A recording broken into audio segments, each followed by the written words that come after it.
ঢোলে গুমগুমালে পেপাই লহৰ তুলিলে মৰমী নাচনী বিহুলৈ আহিলে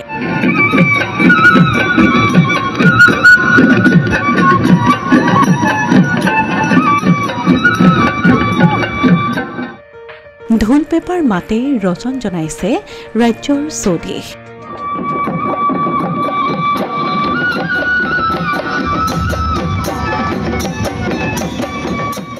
কাৰণ ৰঙালী বিহুলৈ মাজত মাত্ৰ কেইটামান দিন ৰাজ্যখনৰ বিভিন্ন প্ৰান্তত চলিছে বিহুৰ কৰ্মশালা ঢুলীয়াৰ ঢোলৰ মাতত ৰজন জনাই থকা বিহু কৰ্মশালাসমূহত আনন্দত আত্মহাৰা হৈ নাচনীসকলেও কঁকাল ভাঙি নাচিছে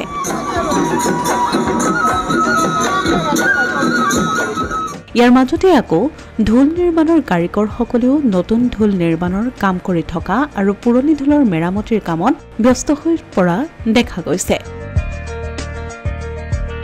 এই ক্ষেত্ৰত অৱশ্যে পিছপৰি থকা নাই জামুগুৰিহাটো শোণিতপুৰ জিলাৰ জামুগুৰিহাটৰ টুপিয়াৰ বিনিতা বাদ্য ভাণ্ডাৰতো ঢোল নিৰ্মাণৰ কামত ব্যস্ত হৈ পৰিছে নৰেন দাস নামৰ ঢোলৰ কাৰিকৰগৰাকী বৰ্তমানলৈকে 100ৰো অধিক ঢোল নিৰ্মাণ কৰি উলিওৱাৰ লগতে শতাধিক ঢোলৰ মেৰামতিৰ কাম কৰিছে এইগৰাকী ঢোলৰ কাৰিকৰ নৰেন দাসে যিহেতু হেপাহৰ ৰঙালী বিহুলৈ মাজত মাথো কেইটামান দিন বাকী এনে অৱস্থাত নাচনী ঢুলীয়াৰ গাত যিহেতু তত নাই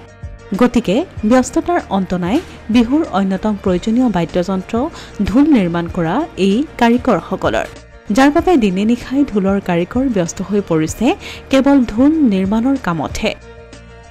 ঢোলৰ কাৰিকৰ নৰেন দাসে নিৰ্মাণ কৰা ঢোল জিলাখনৰ বিভিন্ন প্ৰান্তলৈ প্ৰেৰণ কৰাৰ উপৰিও বৃহত্তৰ জামুগুৰিহাট অঞ্চলত বিহু কৰ্মশালা অনুষ্ঠিত কৰা বিহু কমিটিসমূহৰ লগতে ব্যক্তিগতভাৱেও বহুকেইগৰাকী ঢুলীয়াই ৫,০০০ৰ পৰা ৮,০০০ টকা দৰত নিজৰ পচন্দৰ প্ৰতিটো ঢোল ক্ৰয় কৰি নিছে হয় এবাৰ বহুত ব্যস্ত মানে আমি আগৰ পৰা ব্যস্ত হৈ আছোঁ যোৱা বছৰৰ যেনেকুৱা ব্যস্ত আছিলোঁ এই বছৰ যেনেকুৱা ব্যস্ত বৰ্তমান চলি আছে আমাৰো যিমান সোনকালে পাৰোঁ বৰ্তমান সোনকালেকে আমি উলিয়াই দিব পাৰিলে আমাৰো ভাল হয় কাষ্টমাৰটো আমাৰ আহি আছে আৰু বেচা বিক্ৰীও দুই এটাকৈ হৈ আছে পুৰণা ৰিপেয়াৰিঙো বৰ্তমান হৈ আছে কৰ্মশালাৰ কাৰণে যিখিনি ঢোল বেচিবলগীয়া আছিল যিবিলাক নিবলগীয়া আছিলে নিলে বাৰু আৰু বৰ্তমান আৰু এতিয়া আছে নিবৰ কাৰণে অৰ্ডাৰ আহি আছে আৰু পানী দাম বহুত বাঢ়িছে যোৱা বছৰ যিমানখিনি দাম আছিলে এইবাৰ তাতকৈ অভাৰ বাঢ়িছে আৰু চামৰাটো পাবলৈ অলপ কঠিন হৈছে আমি বাহিৰৰ পৰা আমি অৰ্ডাৰ কৰি যিমান বিচাৰি বিচাৰি আমি আনিবলগীয়া হৈছে বৰ্তমান আজিও 30মান মাল আহিছে বেছি মাল অহা নাই আৰু মাল আনিবই লাগিব এতিয়ালৈকে ঢোল নিৰ্মাণ কৰি আছোঁ আৰু এতিয়ালৈকে ফিটিং হোৱা নাই এতিয়ালৈকে ফিটিং হ'বৰ কাৰণে আৰু এসপ্তাহমান লাগিব এসময়ে মানে যিমানখিনি পাৰিছোঁ আগবঢ়াবলৈ বাঢ়ি গৈ আছে তেওঁ প্ৰায় 22 বছৰ ধৰি এই ঢোল নিৰ্মাণৰ কৰ্মৰ জৰিয়তে পৰিয়াল পোহপাল দি আহিছে লগতে কেইবাগৰাকীও সহযোগীক দিছে কৰ্ম সংস্থাপনৰ পথ অসমীয়া প্ৰতিদিন ডিজিটেল সংবাদ জামুগুৰিহাট